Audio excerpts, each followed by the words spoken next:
Imminent. This video is based on key insights from the book Imminent by Luis Elizondo. Introduction. Luis Elizondo began a new job at the Pentagon in 2008 after working for other secret government groups. Soon after, he was asked to join a very unusual and top-secret program.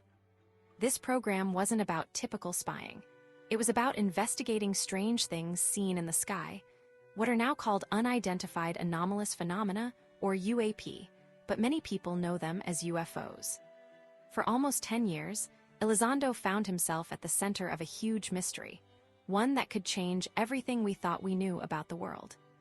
Elizondo and his team discovered that strange, advanced crafts have been seen all over the world for a very long time, going all the way back to World War II. These aren't planes or rockets built by any country on Earth.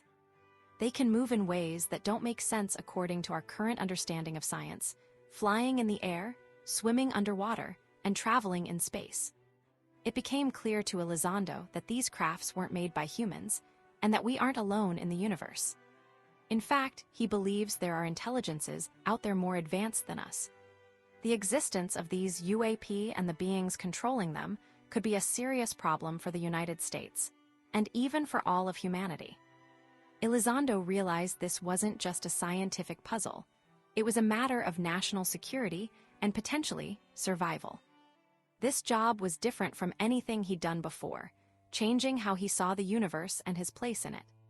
It even changed how he thought about being a good father, husband, and citizen.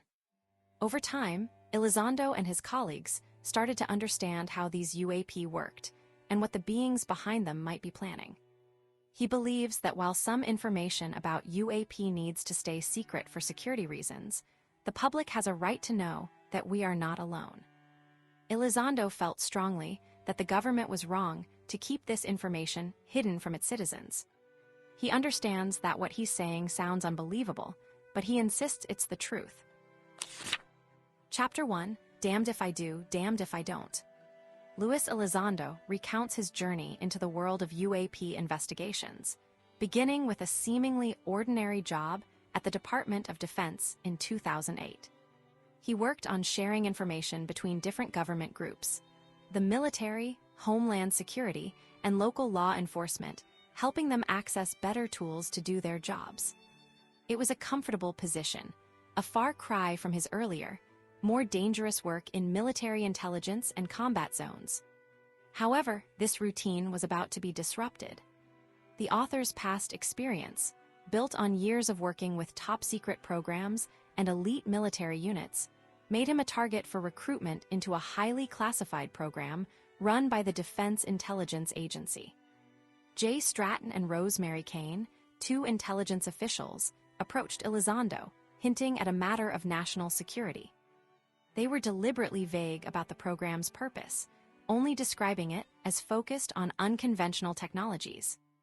Elizondo, initially skeptical, was intrigued by their seriousness and the mystery surrounding their request.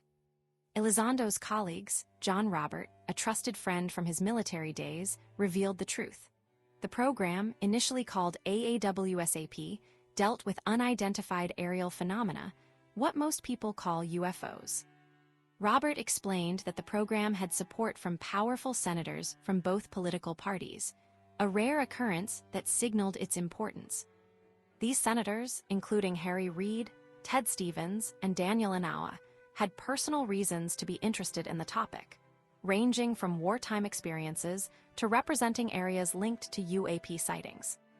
The author's initial reluctance stemmed from a lack of personal interest in UFOs and a comfortable position he'd worked hard to achieve. However, Elizondo's disillusionment with the bureaucracy and political maneuvering within the Pentagon, coupled with a past experience in a similarly unusual government program, made him reconsider. He realized that the program offered a potential escape from the mundane and a chance to pursue something with genuine purpose. During a second meeting with Dr. James Lakatsky, a leading rocket scientist involved in AAWSAP, Elizondo was directly asked about his beliefs regarding UFOs. Lakatsky emphasized the importance of an open mind and a willingness to challenge preconceived notions. hinting that the program dealt with phenomena that defied conventional understanding. This conversation confirmed Elizondo's suspicions that AAWSAP was investigating something truly extraordinary. Ultimately, Elizondo accepted the role, drawn in by the program's secrecy, the support of influential figures, and the potential to explore the unknown. Lakatsky warned him that the work would be sticky, implying that it could have unforeseen consequences. Elizondo, despite the warning, felt compelled to join, sensing that this program represented a unique opportunity to uncover long-hidden secrets about the U.S. government's involvement in UAP investigations and the mysteries surrounding them. He understood that this new path could change his life, and perhaps his understanding of reality itself. Chapter 2, Colares.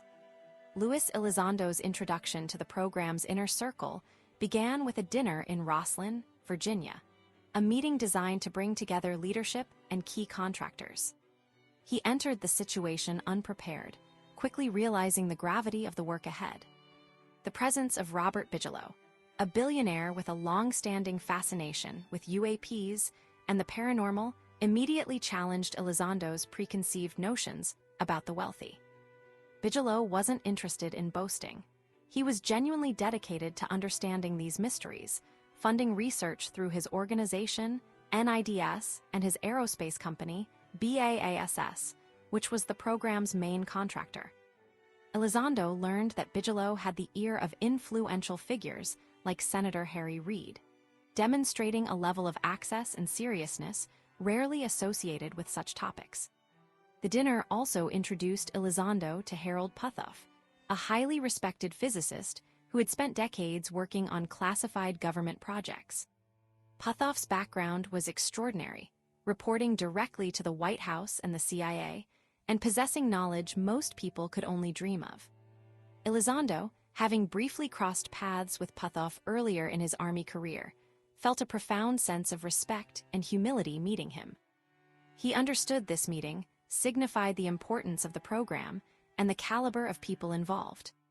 Adding another layer of complexity, the group was joined by Brazilian General Paulo Roberto Yag de Miranda Ochoa, a high-ranking official involved in both drug enforcement and UAP research. Ochoa's family had a history with UAP investigations, his father having established a UAP study center decades prior. Elizondo quickly understood that Ochoa wasn't simply interested in the topic. He was the custodian of a massive archive detailing Brazil's most unsettling UAP encounters. The program, while cautious about sharing data internationally, saw an opportunity for collaboration with Ochoa, who was in town for another meeting.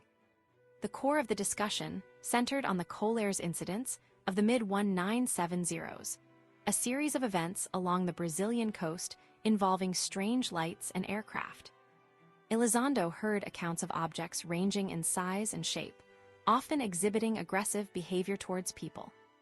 Reports included chases by glowing orbs, alleged attempts to abduct individuals with beams or nets, and even burns inflicted by laser-like blasts. The stories were terrifying, painting a picture of a targeted campaign against the local population.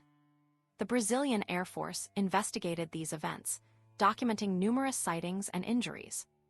Elizondo learned that the government initially covered up the findings, only releasing the files years later, after the lead investigator, Lieutenant Colonel Iringe Holanda, died under mysterious circumstances.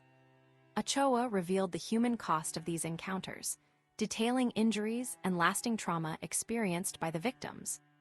Elizondo recalled a similar incident from his time in Kuwait in 2003, where 2 American tanks were inexplicably pierced by perfectly round holes. The event, classified as a top-secret SAP, hinted at a technology beyond conventional weaponry. This memory, combined with the Brazilian accounts, fueled his growing realization that the UAP phenomenon represented a serious threat. He began to understand the program's mission wasn't just about identifying strange objects, but about understanding a potential adversary with capabilities far exceeding those of any known nation. Elizondo left the dinner deeply affected, recognizing the immense responsibility of the work ahead and the long history of secrecy surrounding UAP investigations. Chapter 3: A Reluctant Warrior. Luis Elizondo's life story, as he recounts it, is a winding path that unexpectedly led him to a world of secrets and hidden government programs. His early life was marked by a sense of unrest, a difficult family life, struggles with school, and a tendency towards fighting. He found structure and purpose first in junior ROTC, a program often seen as a last chance for kids heading down the wrong path, and later in the Army. This early training instilled in him a strong sense of loyalty, discipline, and a desire to serve. Elizondo's upbringing was anything but ordinary. His father, a veteran of the Bay of Pigs invasion, filled his childhood with lessons in survival, weaponry, and a distrust of authority. This unconventional education, combined with his own experiences with bullying, fueled a desire to protect the underdog and take control of his environment. He joined the Army seeking that same camaraderie and purpose, initially intending to become a traditional soldier, but fate had other plans. After excelling in his military training, Elizondo was recruited into a shadowy world of intelligence work. He became a counterintelligence agent, tasked with protecting sensitive technologies from foreign spies. It was during this time he encountered the unusual and the unexplained. A seemingly harmless encounter, with a man claiming to have the ability to make planes invisible, hinted at a deeper, stranger reality within the government. This encounter, and the subsequent reaction from other agencies, suggested that there were programs operating far outside the public eye. Elizondo's path took another turn when he was approached by a mysterious recruiter named Gene Lessman, who offered him a place in a highly classified program known as Gray Fox. This program, linked to the infamous Stargate project, explored the potential of psychic abilities, specifically remote viewing for intelligence gathering. While Stargate was officially shut down, Elizondo learned techniques that he would later find surprisingly useful in his work. He discovered a hidden ability within himself, a knack for accessing information beyond the reach of conventional methods. The author's experiences with remote viewing revealed a world where the boundaries of perception were far more fluid than most people believed. He and other practitioners found they could gather intelligence by focusing their minds on distant locations or individuals, a skill that proved surprisingly accurate. However, this work was met with skepticism and resistance from within the government, with some officials dismissing it as the work of the devil. Despite the controversy, Elizondo believes these abilities are a natural part of the human experience, suppressed rather than lost. Throughout his career, Elizondo witnessed firsthand the government's tendency to conceal information and operate in secrecy. He learned that programs like Stargate weren't necessarily abandoned, but simply moved underground, continuing in the shadows. This pattern of secrecy, he suggests, is driven by a combination of fear, disbelief, and a desire to maintain control. His story sets the stage for a larger exploration of the U.S. government's long-hidden involvement in investigating unexplained aerial phenomena, a topic he would soon become deeply immersed in. Chapter 4: The Secrets Within. Luis Elizondo's introduction to the Advanced Aerospace Weapon System Applications Program, AAWSAP, felt like peeling back layers of a secret. He quickly learned the program wasn't just about unidentified aerial phenomena, UAP, but also a hidden study of strange happenings at Skinwalker Ranch in Utah, a place known for unusual events. Bob Bigelow, a private contractor, had purchased the ranch to allow scientists to investigate these mysteries, and the government was funding it. Elizondo realized the scope of the Utah study was much larger than he initially thought. The government's interest in these unexplained events wasn't limited to just UAP sightings. Investigators used modern technology at Skinwalker Ranch, trying to understand why people reported scary experiences and even felt followed after leaving the property, a phenomenon they later called the hitchhiker effect. Elizondo was amazed to discover the U.S. government was seriously studying things that seemed almost paranormal, driven by the belief that these strange events and UAP might be connected. He spent his time reading old, secret government records about UAP, searching for clues using specific keywords. He learned to be careful with his searches, knowing certain words could flag his activity and lead to unwanted scrutiny. Elizondo sought guidance from experienced insiders, the graybeards of the Pentagon. One of these was William Livingston, who ran a little-known CIA department investigating unusual medical issues, implants, and alleged abductions related to UAP encounters. Livingston, a medical doctor, had been involved in every sensitive program the government kept secret. He warned Elizondo that technology capable of such incredible feats could have harmful biological effects, and questioned why anyone would assume otherwise. Elizondo wondered if the government had recovered crashed UAP or even their pilots, but he held back on asking direct questions, knowing he needed to build trust first. He also connected with Hal Puthoff and Eric Davis, scientists with high-level security clearances. Davis, known for his directness and eidetic memory, had even written a memo with Vice Admiral Thomas R. Wilson detailing a secret program to retrieve and reverse engineer crashed vehicles not made by humans, the Legacy Program. This program involved defense contractors who held onto the recovered technology with extreme secrecy, even threatening officials who asked too many questions. Elizondo recognized the warning in Eisenhower's farewell speech about the military-industrial complex, realizing these companies held immense power. Puthoff revealed a startling truth. The government's involvement with UAP began with the Roswell incident in 1947, where a craft and even bodies were allegedly recovered.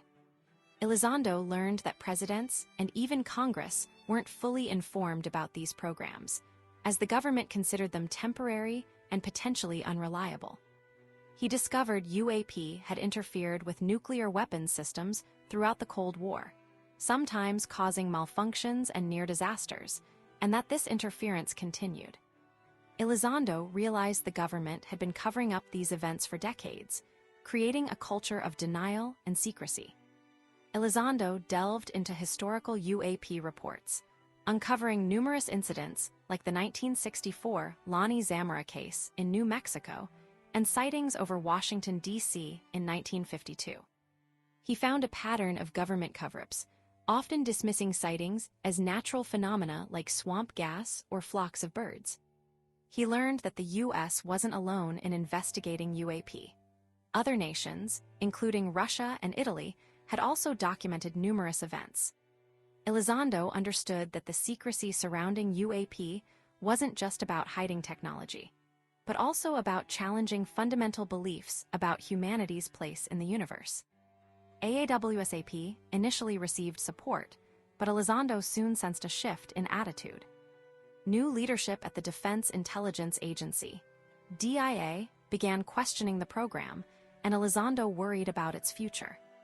The arrival of Devin Woods, a senior director at DIA, signaled a potential challenge, as Woods was deeply religious and likely skeptical of the program's findings.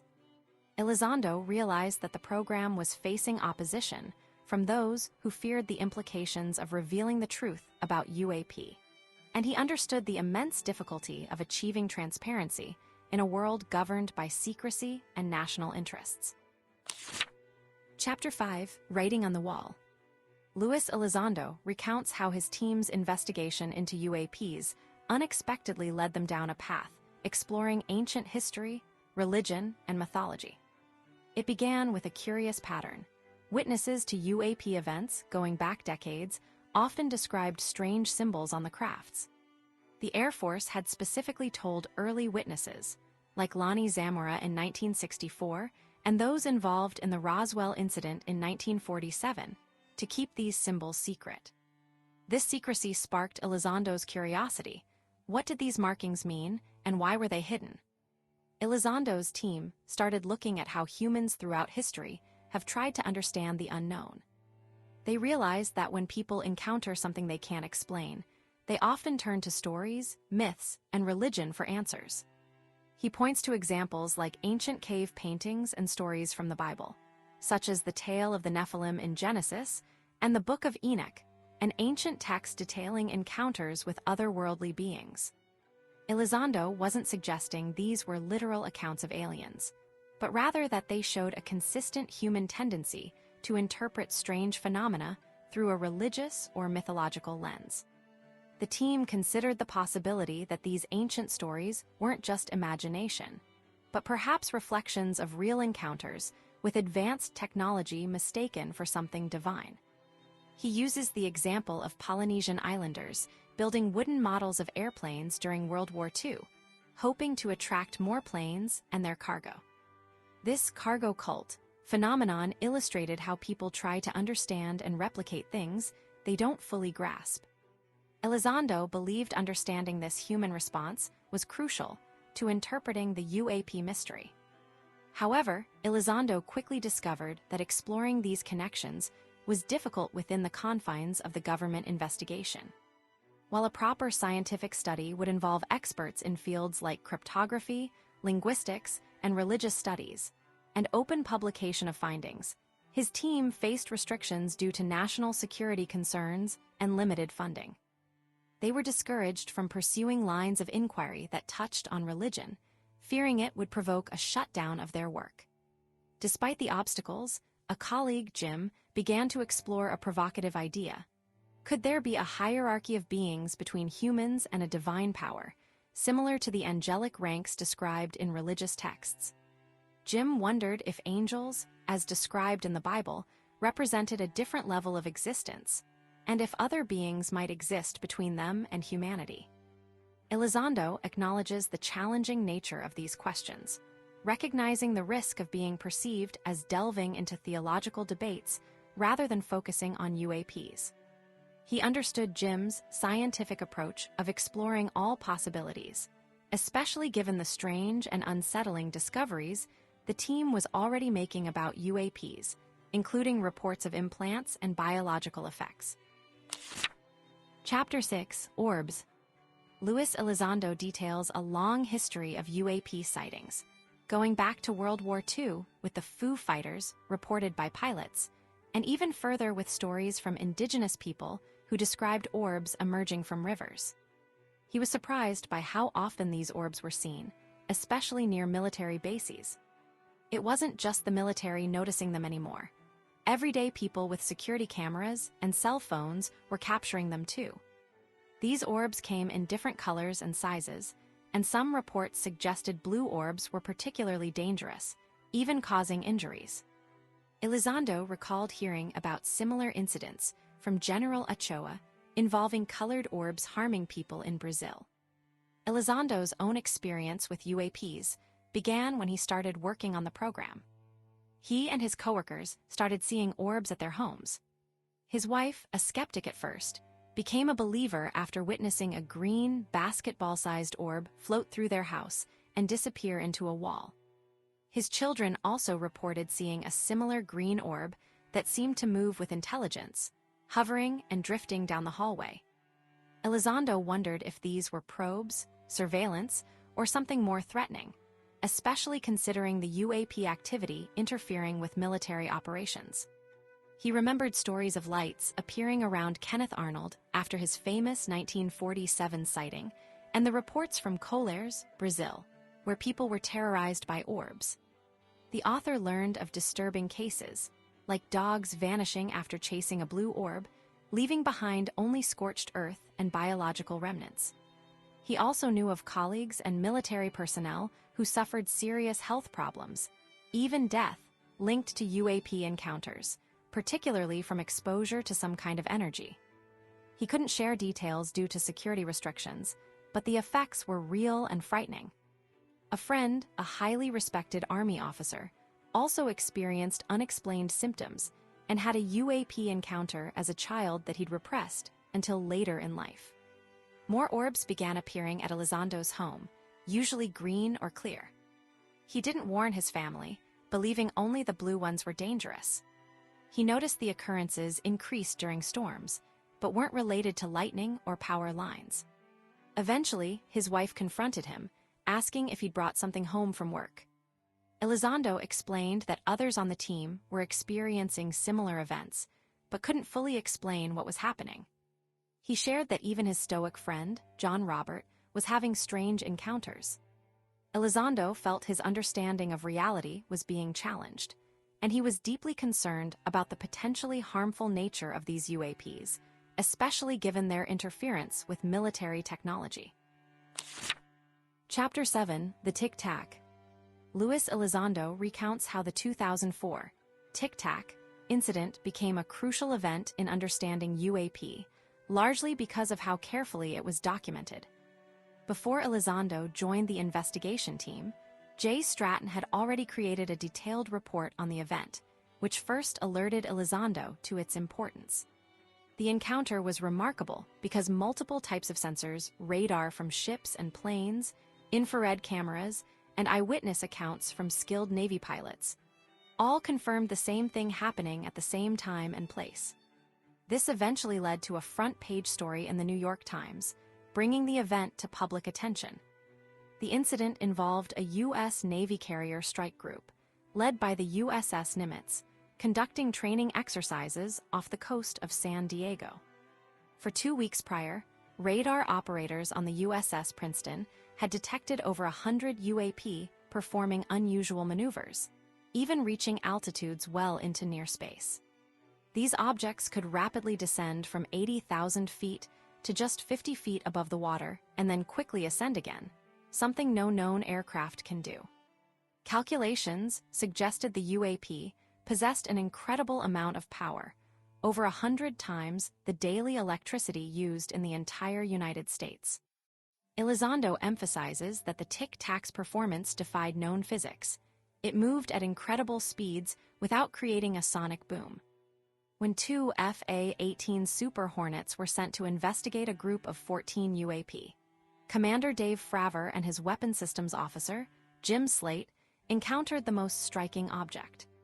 They observed a white, oval-shaped object hovering above the ocean, moving in ways that seemed impossible. As Fravor approached, the object mirrored his movements, preventing him from getting closer, and then vanished instantly. Remarkably, the Princeton informed Fravor that the object reappeared at the team's pre-planned meeting point, 60 miles away, in a matter of seconds. This suggested the UAP not only possessed advanced technology, but also had access to classified information. Another pilot, Lieutenant Chad Underwood, captured video footage showing the object's lack of visible engines, wings, or any conventional features, and its ability to move at hypersonic speeds. Elizondo stresses the potential danger of such technology falling into the wrong hands, highlighting the need for serious investigation. He recalls researching past UAP reports during his time at AAWSAP AATIP, finding similar descriptions of Tic Tac-shaped objects dating back to the 1940s. This suggested these weren't isolated incidents, but a long-term phenomenon. Elizondo details how, after the 2004 encounter, the pilot's reports were largely dismissed by higher-ups, and a thorough investigation never materialized. He notes a culture of silence within the military, where discussing UAP could damage a career. People were discouraged from speaking openly, often facing threats or non-disclosure agreements. Elizondo explains that this secrecy hindered understanding and prevented a proper response to a potentially serious threat. He believes this is now changing, but acknowledges the historical resistance to acknowledging the reality of UAP. Chapter 8, Angels or Demons. Luis Elizondo recounts a growing realization that the U.S. government's interest in unidentified aerial phenomena, UAP, wasn't just about national security, but was tangled up in hidden agendas and powerful, secretive groups. He'd heard whispers of the Collins elite, a circle of religiously conservative individuals within the Department of Defense who seemed to be influencing policy. At first, Elizondo dismissed these stories as conspiracy theories, but he soon discovered they were very real. This group operated in complete secrecy, shaping decisions based on their religious beliefs, a troubling idea within a supposedly neutral national security system. Elizondo wrestled with the idea of a religious group wielding power within the Pentagon. He considered how they might have formed, perhaps a secret society or a co-opted Masonic lodge. The more he thought about it, the more uneasy he became, especially as he realized some of his former colleagues were involved. Their strength lay in their anonymity and their ability to quietly kill programs or push their own agenda. Elizondo, who valued facts and a secular approach to problem-solving, found this deeply disheartening. He contrasted this with the support he received from senators like Harry Reid, who embraced a scientific approach to understanding UAP. The author describes a clash of ideologies within the government. While some, like Reid, wanted open investigation, Elizondo identified two powerful opposing forces: the Collins elite, who wanted to suppress all UAP research, and the Legacy program, which wanted to investigate but keep the findings secret. Both groups operated with significant resources and a shared commitment to secrecy. Elizondo introduces Devin Woods, a mentor figure from the Director of National Intelligence Office, as a calm and thoughtful leader. Woods's character is highlighted by his respectful treatment of a junior officer, demonstrating a genuine leadership style. However, Woods clashed with Lieutenant General James Clapper, Elizondo's current boss, a highly respected figure who was soon appointed Director of National Intelligence. While Clapper's promotion was a win for the country, Elizondo feared it would force Woods into retirement. Instead, Clapper offered Woods a key position at the Defense Intelligence Agency, DIA, a move Elizondo initially saw as generous. This optimism quickly faded when Woods's arrival at DIA brought a shift in attitude towards the UAP program. Reports that were once welcomed with enthusiasm were now met with skepticism and questions.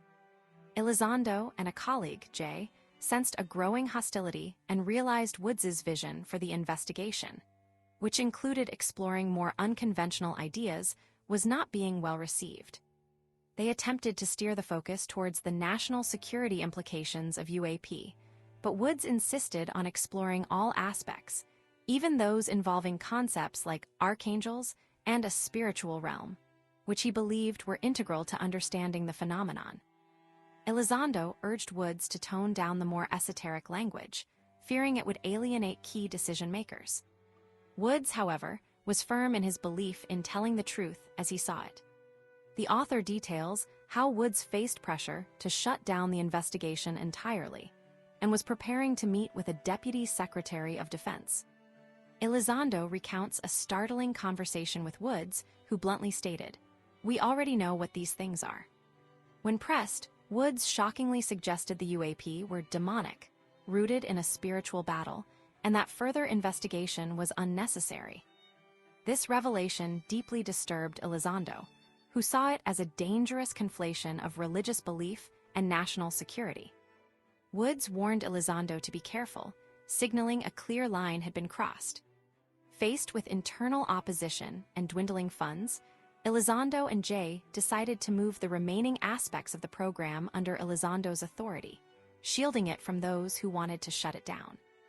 They cleverly used existing funding for intelligence, surveillance, and reconnaissance, ISR, to continue their work, framing UAP investigations as a part of that mission. Elizondo secured $10 million in funding through Senator Reid, but the money was quietly redirected by another DoD program. Despite these setbacks, Elizondo and his team persevered, relying on a small group of trusted contractors with decades of experience in classified programs. Elizondo also discusses the work of Will Livingston, a medical advisor who investigated reports of unusual implants found in individuals who had encountered UAP. These implants defied conventional medical explanation, exhibiting strange properties and seemingly evading the body's immune response. Elizondo was fascinated by these findings, but ultimately prioritized focusing on the more tangible national security threats posed by UAP. The author concludes by highlighting the challenges of navigating the complex world of UAP investigations, where truth, secrecy, and powerful agendas constantly collided. Chapter 9, Into the Void. Luis Elizondo's new assignment within AATIP brought him to the Pentagon, a massive building teeming with over 20,000 people. The building, constructed during World War II, was designed for quick movement, but its sheer size was remarkable, even containing a hidden, underground network for work crews. Elizondo recounts a funny story about how, during the Cold War, the Soviets mistakenly believed a hot dog stand in the Pentagon's courtyard was a secret elevator to an underground bunker, highlighting the lengths to which both sides went to gather intelligence. Despite the building's grandeur, AATIP operated with limited funding, relying on dedicated individuals who took on the UAP investigation alongside their regular duties. Elizondo and his colleague, Jay, carefully selected their team, drawing on experts from across the Department of Defense and Intelligence community. Many of these individuals specialized in advanced imaging technologies, like those that allow snakes to see, heat, or bees to see ultraviolet light. This type of intelligence gathering, known as MASINT and IMINT, went beyond normal human vision. Often, analysts were asked to examine data without knowing what they were looking at, whether it was a drone, aircraft, or something unidentifiable. Repeatedly, these experts would conclude that what they were observing wasn't anything known to humankind, often stating it wasn't one of ours. The process of bringing new people into AATIP was deliberate. Elizondo personally interviewed potential recruits, focusing on their stability and avoiding those overly interested in science fiction or UAPs. He wanted grounded individuals who could approach the subject with a clear mind.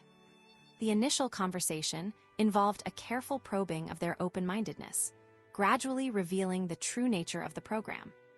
Elizondo described a series of questions designed to gauge their reaction to the possibility of studying truly extraordinary technologies, hinting at something beyond space exploration or even underwater research. He was looking for a measured response, a willingness to consider the unbelievable without immediately dismissing it. Once someone passed this initial screening, Elizondo would deliver the talk, confirming the reality of UAP investigations. He emphasized the secrecy surrounding the program and the immediate consequences of any leaks. The reaction was often shock and disbelief, followed by a flood of questions. Elizondo understood this process, recalling his own initial experience with Jim Lakatsky. He stressed the importance of careful consideration and the need for discretion. Elizondo's team faced a significant challenge, getting military witnesses to come forward.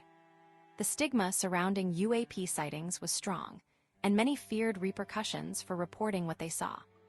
Elizondo and Jay developed a strategy of suggesting that these sightings might be classified U.S. technology, offering witnesses a way to explain their experiences without admitting to seeing something truly unknown.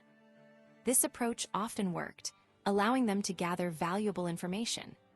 However, Elizondo also noted the concern of higher-ranking officials for the well-being of those who did report unusual incidents.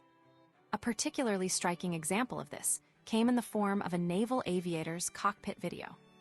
A wedge-shaped craft zipped past the plane at a mere 50 feet, prompting a string of expletives from the pilot. Analysis confirmed it was unlike anything known to the U.S. or its adversaries. Another incident involved a Predator drone observing 3 luminous objects, flying in a precise triangular formation.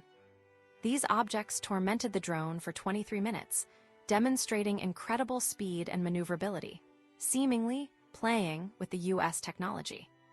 Elizondo shared these videos with experts who confirmed their anomalous nature. Hal Puthoff, a colleague, proposed a theory linking the Roswell incident to accidental electromagnetic pulse, EMP, testing. If UAPs were vulnerable to EMPs, Elizondo reasoned, it might be possible to intentionally disable them, though the ethical and political implications were significant. The growing caseload and the increasing evidence led Elizondo to believe the threat was real. But the motive behind these UAP incursions remained a mystery. Amidst these intense investigations, Elizondo faced a personal tragedy.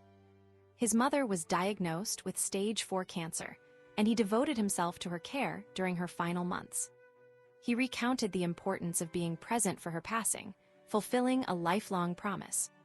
Shortly after, his wife Jennifer was struck by a car, suffering a severe brain injury. Elizondo's personal life was thrown into turmoil, reminding him of the sacrifices he had made for his country and the importance of family. These events underscored the weight of his responsibilities, both within AATIP and as a husband and father. Chapter 10, The Secret in Their Brains. Luis Elizondo recounts a personal experience getting a new tattoo from his longtime artist, Mike, which served as a symbolic marker of his involvement with the Advanced Aerospace Threat Identification Program, or AATIP. The tattoo, depicting a hooded death's head on a dagger with the phrase, "Shadow Hunters," and a Latin inscription about seeking truth, represented the secretive nature of his work and the sacrifices of his team. Elizondo notes the irony of getting tattoos despite not liking them, explaining he always dedicated them to honoring colleagues. His own physical injuries, accumulated from years of military service deafness, scars, joint problems, and potential chemical exposure from burn pits, underscored the personal cost of service and a sense of survivor's guilt. Elizondo's work within AATIP increasingly focused on the harmful effects UAP encounters had on people. He reviewed decades of reports detailing physical and psychological damage experienced by individuals who came into contact with UAP technology. These effects ranged from burns and lesions to cancer and neurological issues. He emphasized the importance of patient confidentiality, protected by HIPAA laws, while acknowledging that some colleagues had personally experienced these bioeffects. A case from 1980 in Texas involved a family experiencing severe health problems after a UAP encounter, and a similar incident in England at a US-UK military facility resulted in unexplained time loss and health issues for security personnel. Another case from California in 2007 showed a mother and daughter suffering from a range of ailments after a UAP seemingly passed through the mother's body. Elizondo details how the U.S. government had quietly acknowledged and compensated veterans for disabilities directly linked to UAP encounters, a fact championed by Senator John McCain. He explains that researchers believed UAP were controlled by intelligent entities capable of anticipating human actions, citing examples like the Nimitz pilot's encounter with the Tic Tac, UAP, and an incident involving an Iranian pilot in 1976.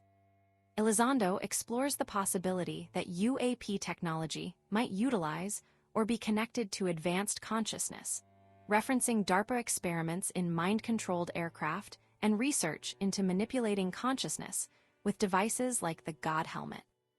The author describes collaborating with Dr. Will, a physician who prioritized patient privacy, and Dr. Gary Nolan, a renowned immunologist at Stanford.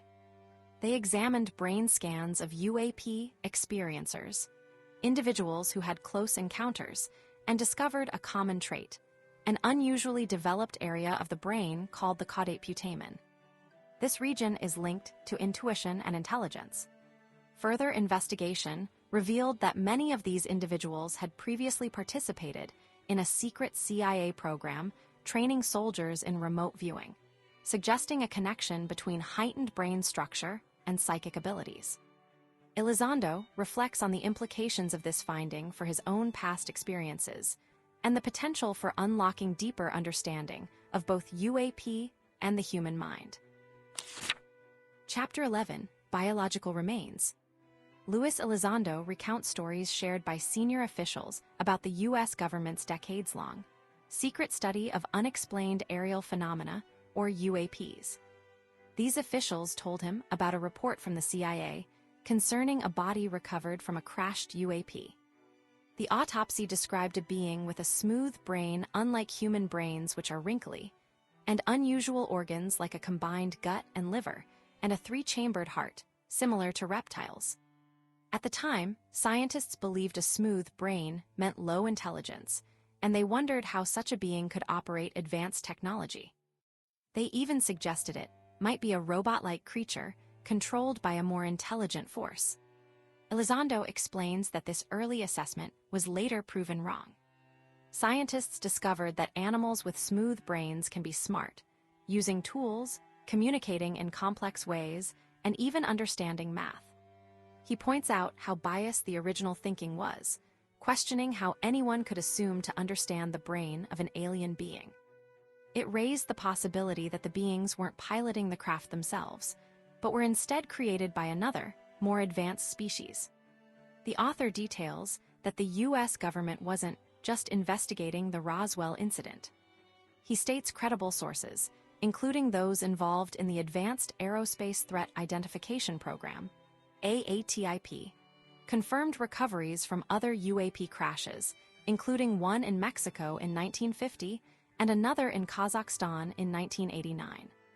TRW, a defense contractor later bought by Northrop Grumman, was rumored to have a crash retrieval program at Wright-Patterson Air Force Base, further suggesting a long-term, organized effort to collect and study these materials. Elizondo explores the idea of a hierarchy among these non-human beings. Some believe a more advanced species, sometimes called Nordics, might have created the Greys as a workforce. He draws a parallel to insect societies like bees and ants, where queens produce workers to perform specific tasks. He also notes how humans are increasingly relying on robots and artificial intelligence for difficult or undesirable jobs, and how science fiction often explores the idea of synthetic life. Ultimately, Elizondo emphasizes the importance of imagination in intelligence work. He recalls senior officials blaming a lack of imagination for past failures. He shares a quote from Steve Justice, a former director at Lockheed Martin's Skunk Works, who believed that impossible simply means something hasn't been discovered yet. This highlights the need to keep an open mind when investigating UAPs and the potential for groundbreaking discoveries. Chapter 12, The Observables. Luis Elizondo recounts a time in 2013 at White Sands, New Mexico, where scientists testing a secret device witnessed strange, glowing orbs. These weren't just any lights.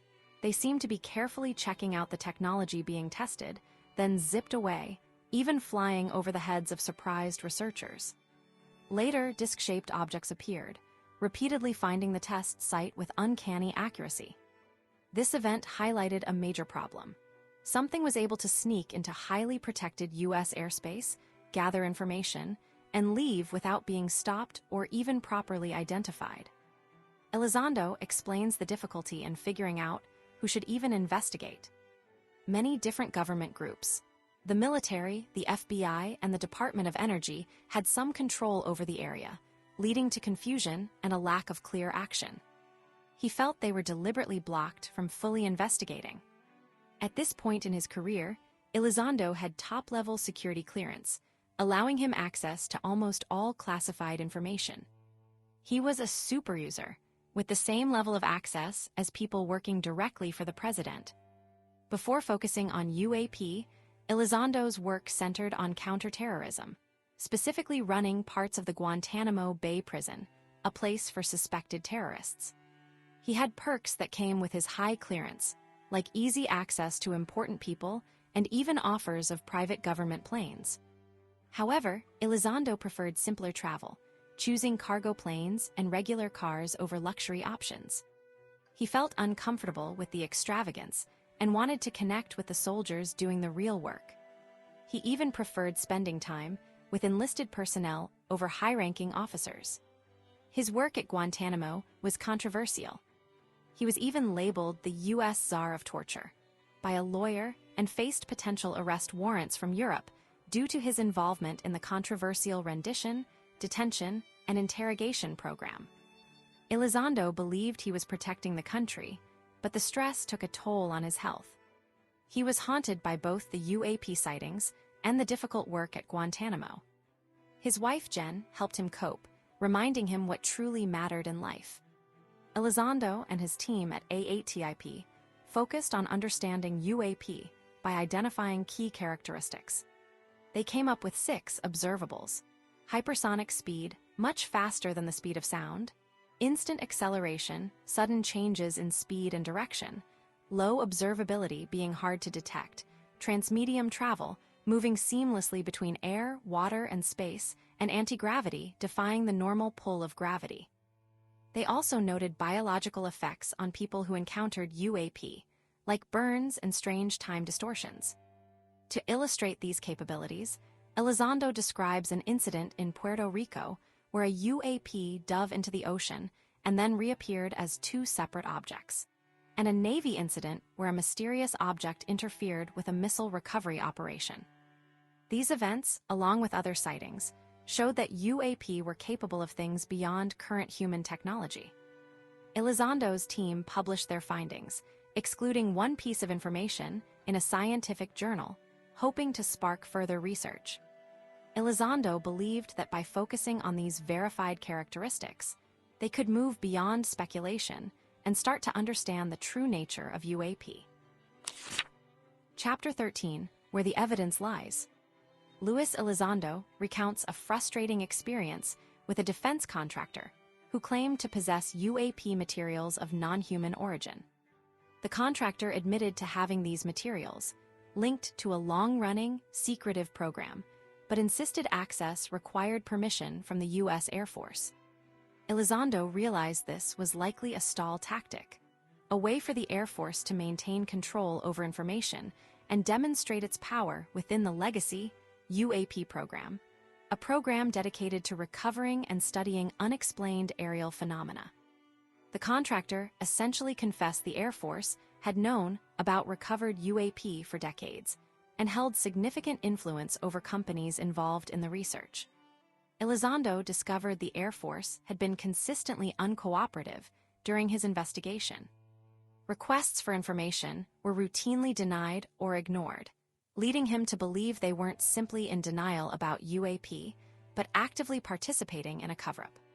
He compared this obstruction to failures in intelligence sharing before 9/11, highlighting the danger of withholding crucial information related to national security. The author felt strongly that a lack of transparency was a serious problem, especially considering potential threats from other nations also researching UAP. A central question for Elizondo and his team became the location of any biological materials recovered alongside UAP. Despite repeated inquiries, they received only excuses. He learned from confidential sources that major aerospace companies, Lockheed Martin, Boeing, and others, had been involved in the legacy program, attempting to reverse engineer recovered technology for decades. There was even speculation that Monsanto, a biotechnology company, might have been involved with analyzing biological specimens. Elizondo suspected these companies had profited immensely from this secret research. The author believed that if a long-term program existed, it represented a deep conspiracy within the government to hide the truth from the public. Such a program would require massive funding, not just for operations, but also for maintaining secrecy. Elizondo eventually discovered that the government used the Espionage Act, a very old law, to threaten anyone who dared to speak about the program, even with the possibility of execution without a trial. After persistent pressure, Elizondo learned that non-human biological samples had been moved around frequently and were now potentially located at Fort Detrick, Maryland, or with the Food and Drug Administration. He was disturbed to learn that the chain of custody for these samples might be broken, meaning no one knew exactly what they were or where they originally came from. Samples from cattle mutilations were reportedly held by the U.S. Department of Agriculture. A veterinarian working with the USDA expressed concern that the cattle had been killed by advanced technology and that the situation wasn't being taken seriously. Elizondo's team, however, lacked the authority to access these samples, adding to their frustration and reinforcing the sense of a deliberate obstruction of truth. Chapter 14, Searching for Breakthroughs. Luis Elizondo details how the pursuit of understanding unexplained aerial phenomena, UAP, isn't about science fiction, but about applying real physics to real observations. Scientists like Hal, whom Elizondo met with, weren't just interested in the math behind Einstein's theories. They wanted to use those theories to build things like a gravity sensor sensitive enough to detect a car. Hal's work focused on the idea of zero-point energy, the belief that even empty space contains usable energy, potentially revolutionizing propulsion and power. The need for this kind of thinking stems from the limitations of current technology for space travel. Rockets are simply insufficient for interstellar journeys. Elizondo recounts how previous research, spearheaded by Hal, explored concepts once relegated to science fiction. Warp drives and wormholes not as fantasy, but as potential avenues for travel. The term warp drive itself, popularized by Star Trek, actually originated from pulp science fiction and was seriously considered by government research facilities. A physicist named Miguel Alcubierre even developed a theoretical framework for how a warp drive could function, inspired by the show. Despite skepticism from some scientists, the possibility remained open. Hal's long history with government programs, like the Stargate program, meant he was accustomed to challenging conventional thinking.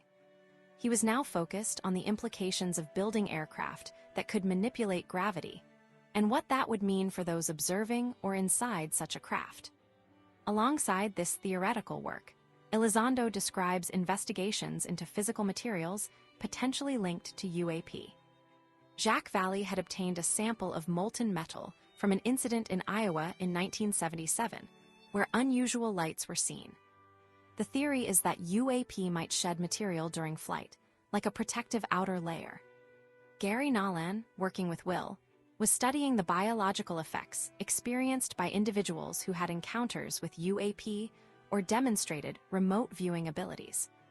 They discovered a connection between these experiences and activity in a specific part of the brain called the caudate putamen, which is linked to intuition. Nallan's team then expanded their research to compare brain scans of people with autism, schizophrenia, and a control group. They found differences in the caudate putamen of those with autism and schizophrenia, suggesting a possible link between altered brain function and enhanced perception. This led to speculation about whether psychic abilities, like remote viewing, could be connected to this brain region. Nallan even proposed studying the DNA of individuals with these abilities to identify potential genetic predispositions. This line of inquiry drew parallels to ancient traditions, like shamanism in Native American cultures, where heightened perception and connection to the spirit world were accepted practices. Elizondo reveals a startling pattern. A significant number of people involved in UAP investigations, including himself, Jay, Hal, and others within AATIP, had Native American ancestry, specifically Cherokee blood. This extended to key figures on Senate committees involved in the topic. Elizondo questions whether this was coincidence or something more, prompting him to reflect on the nature of reality and the possibility that events are predetermined. He uses the analogy of ants in an ant farm, unaware of the larger structure controlling their movements, to illustrate the idea that humans might be similarly unaware of forces shaping their lives. Chapter 15, USS Roosevelt. Luis Elizondo recounts a series of unsettling events beginning in 2015, when he received emails detailing numerous encounters between Navy pilots and unidentified aerial phenomena, UAP, during training exercises off the coasts of Virginia and Florida. These weren't quick glimpses. The USS Roosevelt's aircrews experienced 22 separate incidents, and the pilots, equipped with newly upgraded radar, diligently worked to rule out any conventional explanations. They quickly determined these weren't secret U.S. military projects, a possibility initially considered, as such testing is carefully controlled and never risks civilian or allied pilots. Elizondo notes a striking similarity to the 2004 Nimitz incident, observing a pattern: nuclear-powered vessels and frequent UAP activity. The UAP displayed advanced capabilities, rapid changes in altitude and speed, and often operated boldly in restricted airspace. Pilots reported objects maneuvering in ways that defied known physics, sometimes flying between two fighter jets during formation exercises. One encounter involved a transparent sphere containing a cube, a bizarre sight that left pilots shaken. These weren't drones. Their endurance and operation locations ruled that out. Safety reports flooded in, warning of potential mid-air collisions, and the danger posed by these unknown objects. The author details the frustrating bureaucratic response. Despite the clear threat, some officials, like Secretary of the Air Force Frank Kendall II, downplayed the issue, prioritizing known threats over the unidentified. Elizondo draws a parallel to historical situations where a lack of understanding prevented recognition of a new threat, referencing the Spanish conquistadors and the Inca. If the UAP weren't identifiable as belonging to a known adversary, the logic seemed to be they weren't a concern. This mindset, Elizondo argues, was deeply flawed. The Navy, at least, was taking the incident seriously. Elizondo and his team began investigating, but faced roadblocks. He highlights the lack of cooperation from other branches, particularly the Air Force, which seemed to dismiss UAP altogether. To circumvent this, Elizondo and a colleague, Jay, developed Interloper, a plan to lure UAP into a concentrated area with a carrier strike group, utilizing nuclear-powered vessels to create an irresistible footprint. The goal was to gather data using hidden intelligence assets. However, a change in leadership at the Defense Intelligence Agency, DIA, complicated matters. Elizondo distrusted Gary Reed, the new director, citing favoritism and poor management. He feared the chain of command had been compromised. They attempted to bypass Reed by submitting the plan directly to the Joint Chiefs of Staff, aided by a trusted Navy intelligence officer. 2 videos from the Roosevelt strike group, Go Fast and Gimbal, provided compelling evidence. Go Fast showed a smaller, fast-moving object, while Gimbal depicted a strange, rotating object that defied conventional aerodynamics, appearing to hover against a strong wind. Elizondo recounts a meeting where the videos were presented to a group of intelligence officials. While some offered weak explanations, balloons, or tethered devices, the evidence clearly pointed to something beyond known technology. The gimbal object's ability to maneuver without losing altitude and the aura surrounding it were particularly perplexing. Elizondo felt they were on the verge of a breakthrough, but the bureaucratic hurdles and lack of genuine interest from some officials continued to impede progress. He believed the U.S. government was struggling to understand, and therefore address, a potentially significant threat simply because it didn't fit into existing frameworks. Chapter 16, The Aha Moment. Luis Elizondo recounts a pivotal moment following a work trip, learning that a colleague, Hal, had arrived with a groundbreaking discovery regarding unidentified aerial phenomena, UAP.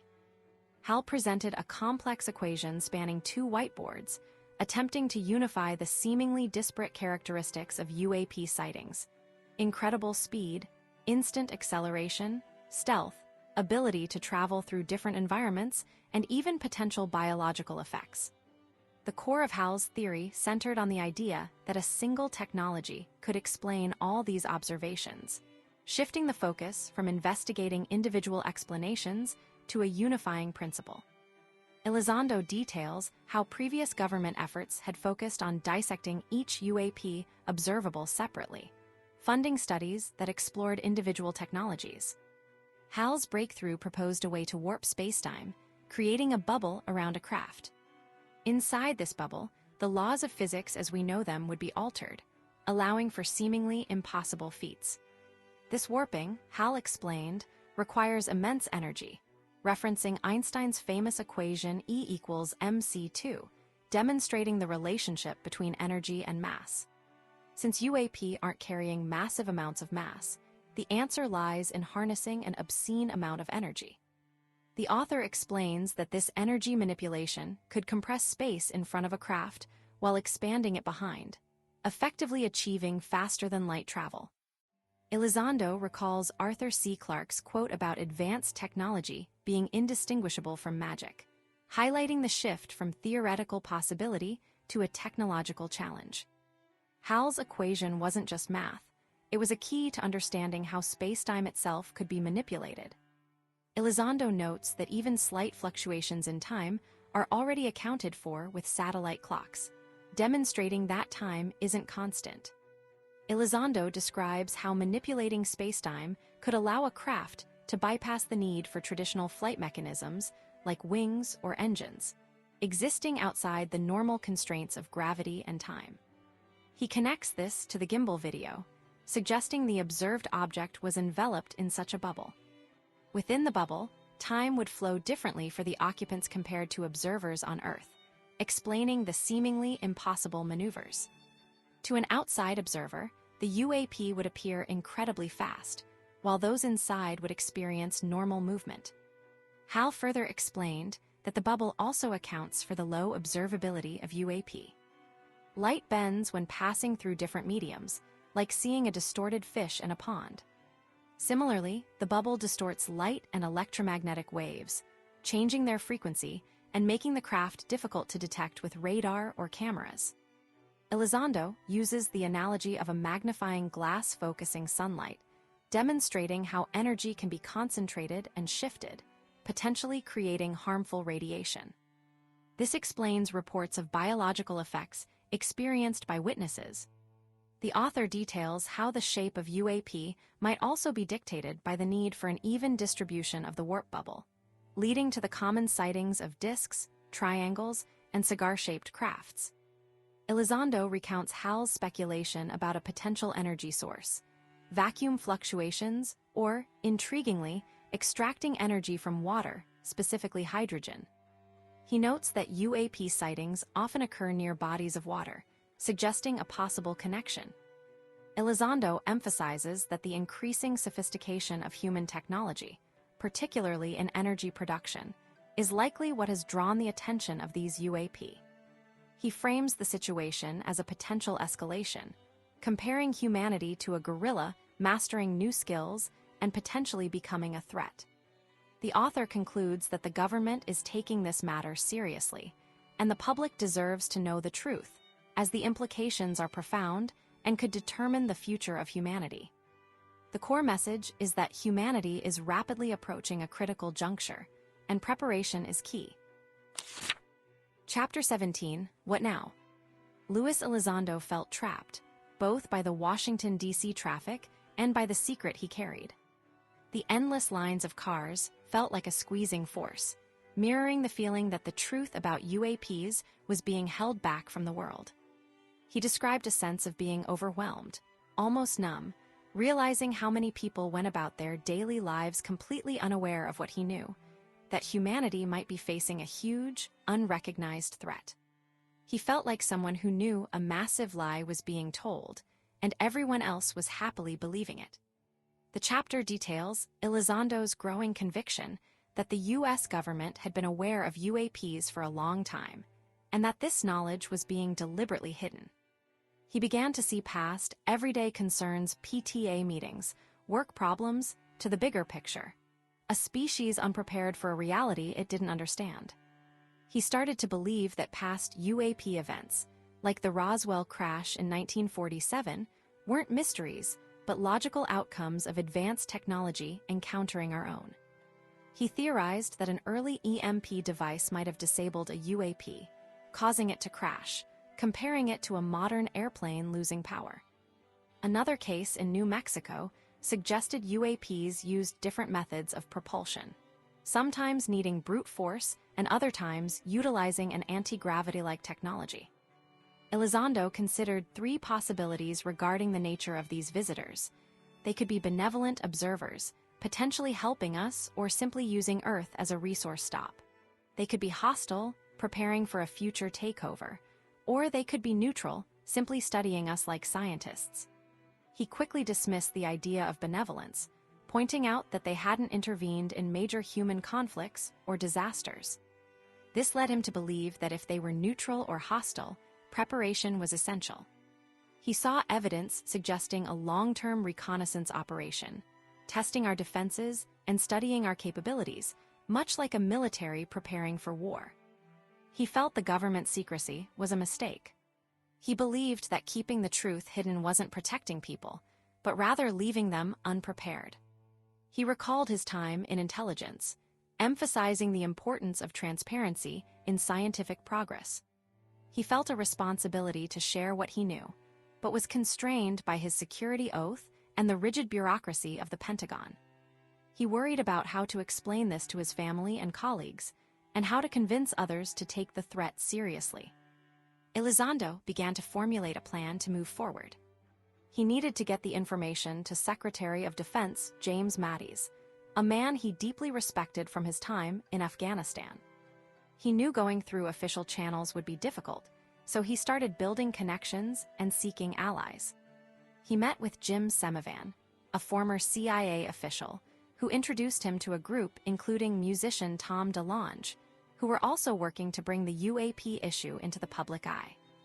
Elizondo realized he wasn't alone in believing the truth needed to be revealed, and that a broader effort was needed to push for transparency and prepare for whatever the future might hold. He felt a renewed sense of purpose, driven by the need to protect his family and humanity from a potential threat they didn't even know existed. Chapter 18: The 800-Pound Gorilla. The unexpected arrival of Chris Mellon at Luis Elizondo's SCIF facility signaled a potential turning point in the secretive world of UAP investigations. Mellon, a former high-ranking official in the Department of Defense, wasn't just anyone. He'd been Deputy Assistant Secretary of Defense for Intelligence, a position just below the Secretary of Defense himself. His background included close work with Secretary of Defense William Cohen, demonstrating a history of trust and access at the highest levels of government. Elizondo initially viewed Mellon with cautious curiosity, unsure if his intentions were helpful or obstructive, given the sensitive nature of AATIP, the program Elizondo led. Elizondo, testing Mellon's seriousness, responded to his request for a briefing with a deliberately difficult challenge. He listed a long series of highly classified security clearances, the tickets required to access AATIP's information, expecting the process to take months, if not years. He believed this would reveal Mellon's true motives. To Elizondo's astonishment, Mellon returned within a week, possessing every single required clearance. This rapid acquisition of credentials demonstrated an extraordinary level of influence and operational skill, immediately earning Elizondo's respect. It hinted at a network and resources far beyond what was initially apparent. The author learned from Jim Semivan that Mellon had been specifically directed to AATIP, and that Mellon's family wealth and influence, stemming from the prominent Mellon dynasty, hadn't been mentioned during their first meeting. This underscored Mellon's humility and genuine interest in the subject matter. However, Mellon's arrival coincided with a legal attack against Elizondo, a petition from lawyers representing detainees at Guantanamo Bay alleging obstruction of a fair trial. This timing felt suspicious, but Mellon's swift acquisition of clearances quickly overshadowed those concerns. During a 3-hour briefing, Elizondo shared AATIP's collected data reports, photos, videos, and pilot accounts with Mellon. The information deeply affected Mellon, who expressed frustration at his complete lack of awareness of these UAP investigations during his time overseeing all Department of Defense special access programs. He realized a significant area of national security had been deliberately hidden from him, despite his high level of authority. This revelation fueled his commitment to understanding and addressing the UAP issue, and he pledged his support to Elizondo's team. Ultimately, Mellon became a crucial ally, and Elizondo recognized this partnership as a pivotal moment in bringing the truth about the U.S. government's long-hidden involvement with UAP investigations to light. Chapter 19, And the Horse You Rode In On. Luis Elizondo recounts a frustrating setback in his efforts to seriously investigate unidentified aerial phenomena, or UAP. His team's plan, called OPLAN Interloper, aimed to actively try and find UAP out at sea, but the Joint Staff rejected it. They didn't want to deal with what they saw as a strange topic tied to old beliefs about UFOs, even though Elizondo worried about the possibility of these being advanced technologies from other countries, or even something completely unknown. This resistance highlighted a deep-seated problem. The U.S. government was hesitant to openly acknowledge or investigate UAP, fearing the negative attention associated with the subject. Elizondo and his colleague, Jay, realized the word UFO itself was a barrier. People dismissed anything labeled a UFO, so they switched to the more neutral term, UAP. Elizondo likened the situation to the movie WALL-E, where characters were so focused on their routines, they couldn't recognize something new and important. He felt many within the Pentagon were similarly stuck in their ways, unable to consider possibilities outside their normal work. Determined to move forward, Elizondo decided to involve outside experts. He believed the Pentagon lacked the necessary skills to analyze the UAP data effectively.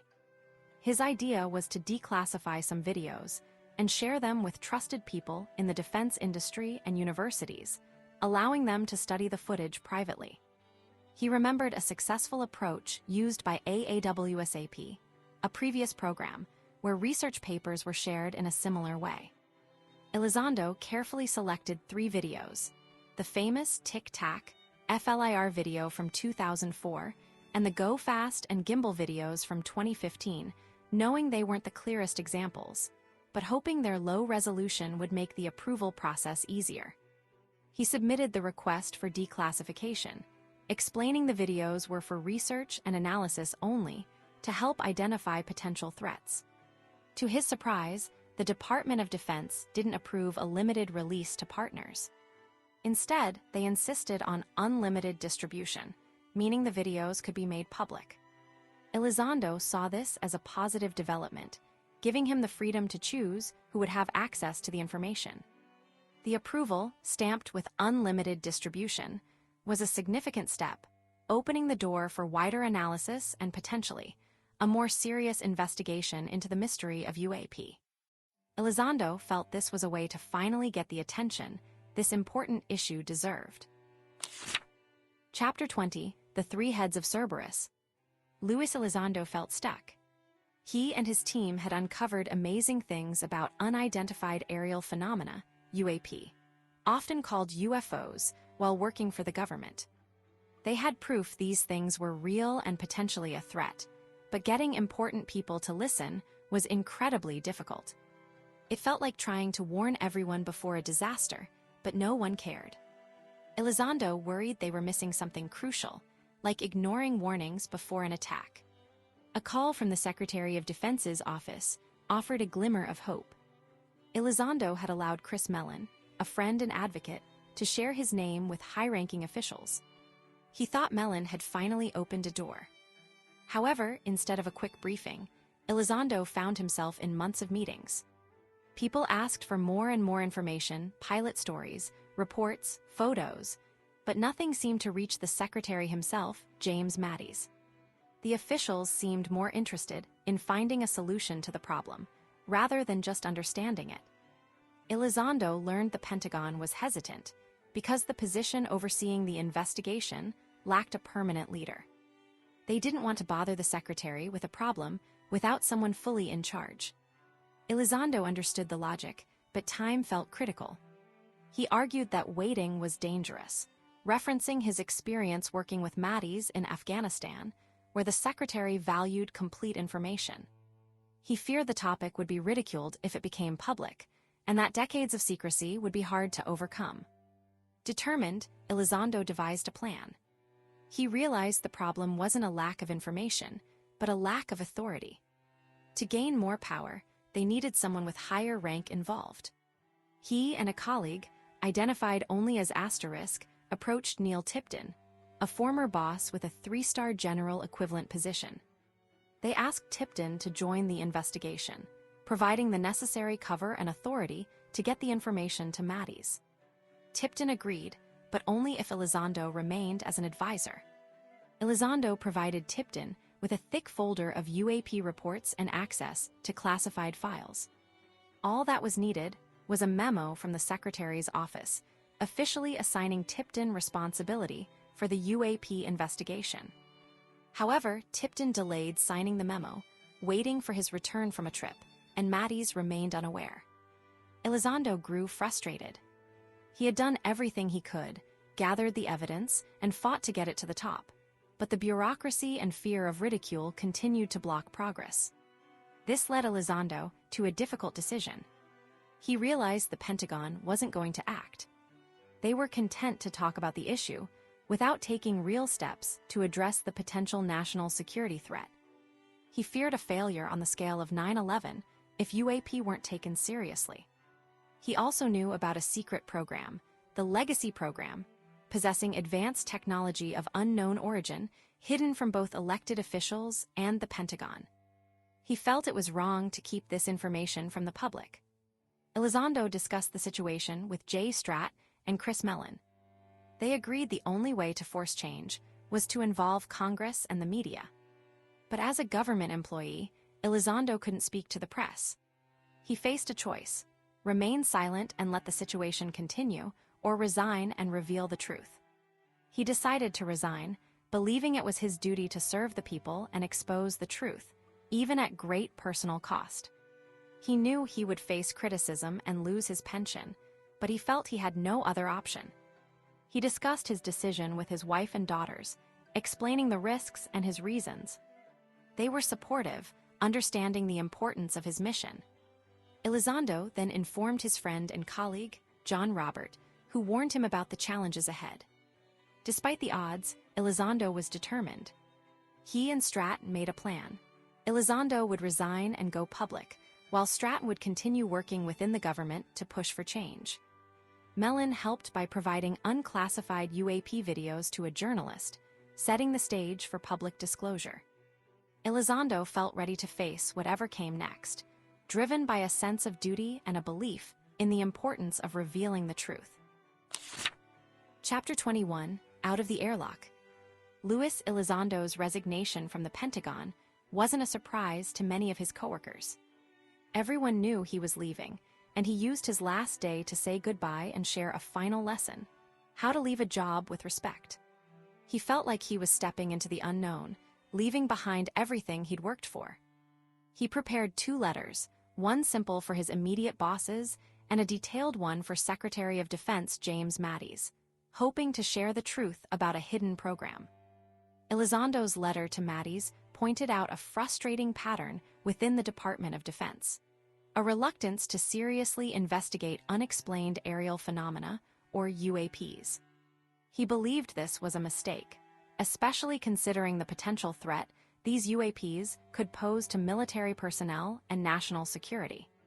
He felt the government was ignoring evidence that these objects displayed technology far beyond anything currently known. He resigned, hoping Mattis would ask important questions about who knew about these UAPs, what their abilities were, and why more wasn't being done to understand them. After submitting his resignation, Elizondo anticipated trouble. His former boss, Gary Reed, was furious, not because of Elizondo's departure, but because he'd gone directly to Mattis. Reed feared having to explain the situation to the secretary. He threatened Elizondo, suggesting his actions could damage his career and security clearance. Elizondo refused to be intimidated, knowing he'd done what he felt was right. He suspected Reed would launch an investigation, even going so far as to try and portray him as unstable. Despite the potential fallout, Elizondo moved forward with a plan to reveal the truth.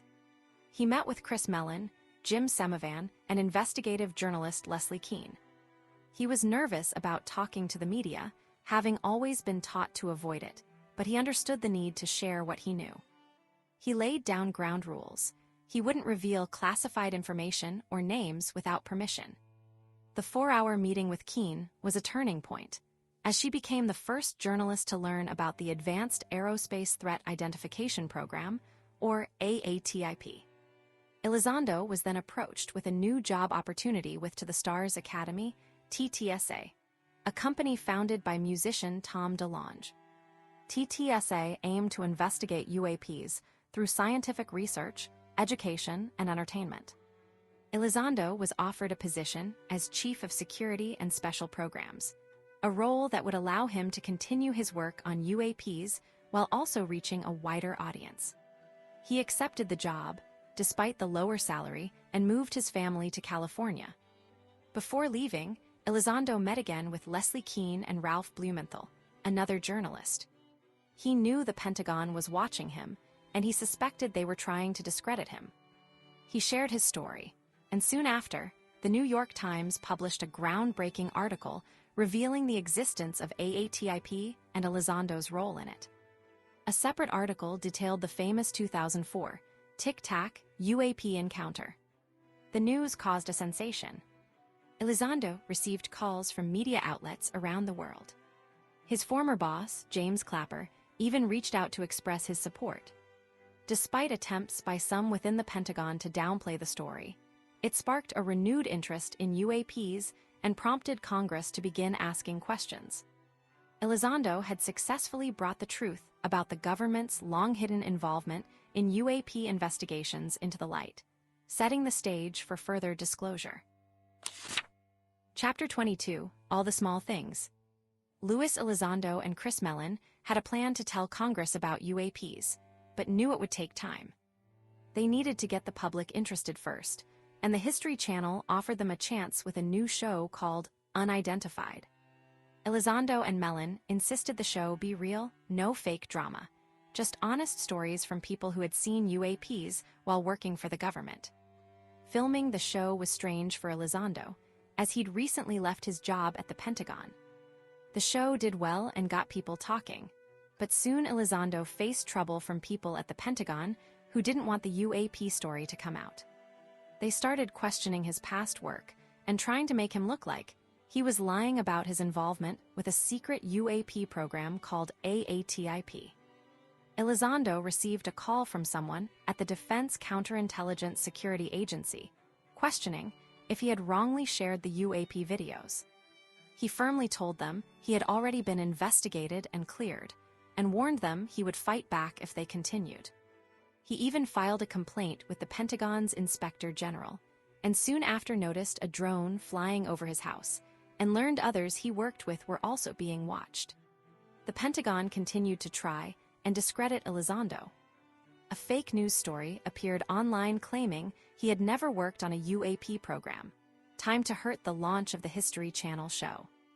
A Pentagon spokesperson publicly denied Elizondo's involvement in AATIP, even though a previous spokesperson had confirmed it. Elizondo spoke directly with the spokesperson, who admitted he was being told to lie, but was following orders. Even someone in the Secretary of Defense's office expressed concern about the Pentagon's actions. After Mattis resigned, the Pentagon doubled down on its efforts to make Elizondo look untrustworthy. They kept denying his past work, even though many people knew the truth. Elizondo realized the Pentagon was intentionally misleading the media and the public. He even discovered someone had secretly changed his Wikipedia page to make his story seem false. Elizondo and Mellon began talking to members of Congress, but Elizondo worried about the lies being told about him. He couldn't afford a lawyer to defend himself, and faced financial hardship when TTSA, the organization he worked for, suddenly cut his salary. He and his family even had to move into an RV for a while. Eventually, Elizondo's time with TTSA ended. Despite the difficulties, he realized he and his colleagues had created their own platform for sharing information. He continued to work as a consultant, and Chris Mellon continued to work with people in Congress. Soon, Elizondo received a call from someone in Congress who wanted to hear what he had to say, signaling the next step in the fight for disclosure. Chapter 23, The War Plan.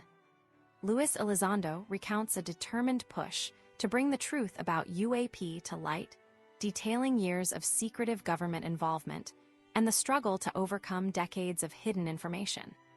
He and Chris Mellon, a former intelligence official, developed a multi-year plan to educate Congress, focusing initially on flight safety risks and the lack of transparency from the government dating back to the 1940s.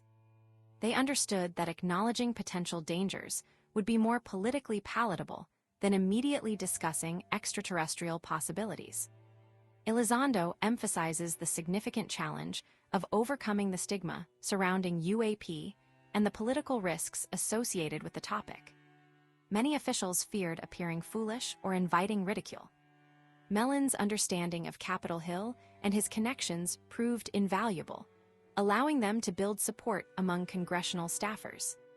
They strategically sought out credible witnesses, intelligence, and military officers to share their experiences, but faced resistance from those bound by strict non-disclosure agreements. Many witnesses feared jail or worse if they spoke openly. The author describes a 5 pillars of engagement strategy: engaging Congress, securing media attention, leveraging networks within the military and intelligence communities, gaining international cooperation, and, crucially, gaining public support.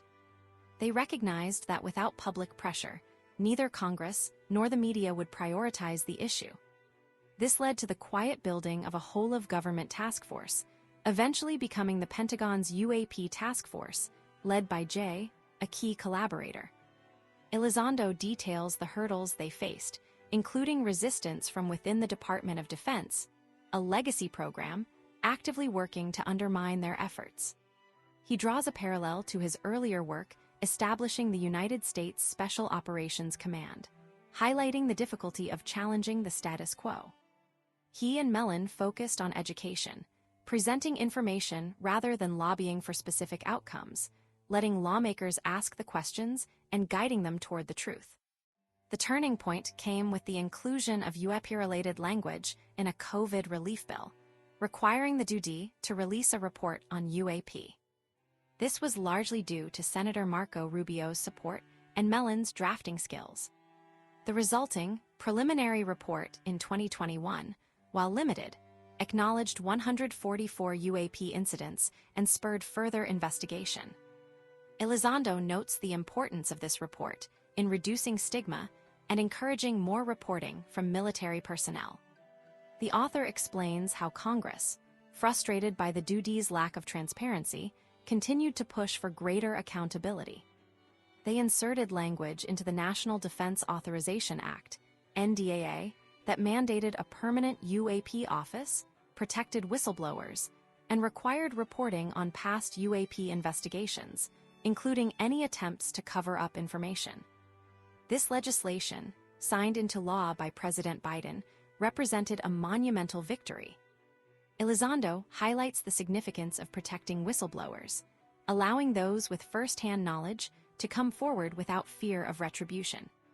Elizondo reflects on the long journey, acknowledging the sacrifices made and the opposition faced. He emphasizes the importance of transparency, arguing that long-held secrets ultimately harm all nations.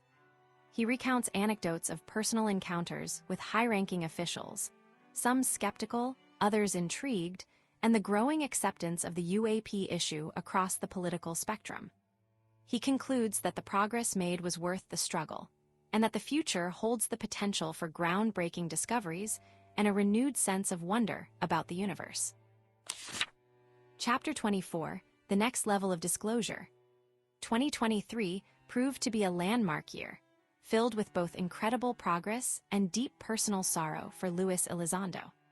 The year began with the Pentagon releasing a report confirming hundreds of unexplained aerial phenomena, UAP, sightings since 2021, many observed by multiple people and using different types of equipment. This report was just the beginning, as new laws encouraged military and intelligence officials to share what they knew about a secret, long-running program dedicated to finding, studying, and even trying to copy technology from these unusual objects. A key figure in this unfolding story was Elizondo's friend and former colleague, David Grush. Grush, who previously worked for agencies like the National Reconnaissance Office, revealed to Congress and the public that the government had been secretly collecting crashed UAP and attempting to understand their technology. He stated the UAP task force, the group Elizondo helped create, was deliberately kept in the dark about this larger, hidden program. Grush also claimed there was a deliberate effort to mislead the public about UAP. Shortly after Grush went public, Elizondo experienced a profound personal loss with the passing of his father, who had always supported his pursuit of truth. In July, Congress held a public hearing featuring compelling testimony from military pilots and Grush himself. Commanders Fravor and Graves, along with Grush, testified under oath about recovering materials and even bodies not of this world. They described vehicles that could move in ways that defied known physics and were impossible to defend against. Elizondo felt immense pride watching his friends and colleagues bravely share their knowledge with the world. However, not everyone welcomed this increased transparency. Some within the Pentagon tried to discredit Grush, using anonymous sources to attack his reputation, despite his decorated military service. Elizondo saw this as a punishment for doing what the government had asked, coming forward with information. Despite this pushback, Congress became more determined to uncover the truth. Senator Schumer and others introduced the UAP Disclosure Act, a groundbreaking piece of legislation. This act acknowledged the government's possession of technology and materials of non-human origin. It proposed giving the government the power to take control of any recovered UAP technology or biological evidence. It also called for a review board to carefully share information with the public. The bill was a direct result of whistleblowers, like Grush, sharing classified information with lawmakers. Elizondo quietly assisted Senate leaders, providing clarity on the facts as they worked to strengthen the bill. He spent hours in secure facilities, sharing his knowledge and expertise. Unfortunately, Congressman Mike Turner, influenced by defense contractors involved in the secret program, actively worked against the act, weakening its key provisions. Despite the opposition, the UAP Disclosure Act was signed into law in December. A significant part of the new law prevents the use of taxpayer money for UAP-related activities without congressional approval, giving Congress more oversight. It also requires the National Archives to collect and eventually release government records about UAP, though the president can still classify information for national security reasons.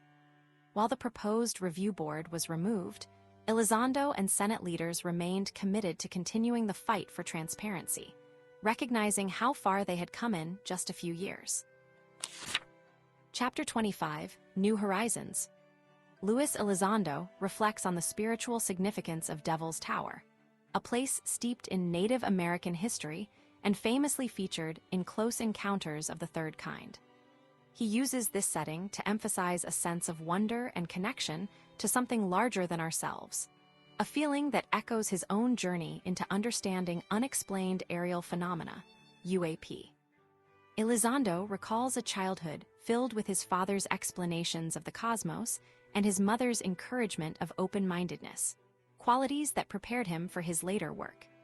He acknowledges his parents weren't perfect, but their imperfections ultimately shaped him into the person he needed to be, much like a new star is born from the remnants of a supernova.